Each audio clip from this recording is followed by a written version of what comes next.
চুরিবিদ্যা মহাবিদ্যা যদি না পড়ো ধরা। এত সাজগোজ করেও চুরির প্ল্যান করছি, কি অবস্থা!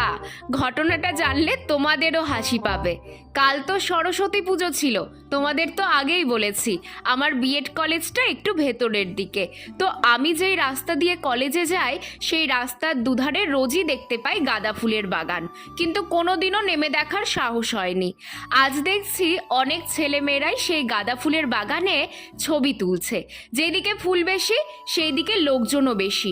আমার তো ছবির দরকার নেই, তাই আমি নেমেছি যেদিকের বাগানে ফুল কম সেই দিকে, আর নেমেই লেগে পড়েছি নিজের কাজে। হন্যে হয়ে একটা গাঁদা ফুলের চারা খুঁজছি।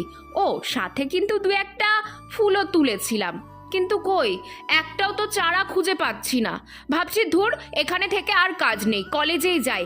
এমন সময় বাগানের মালিকের বউ এসে যা করলো তা পরের পার্টে বলছি।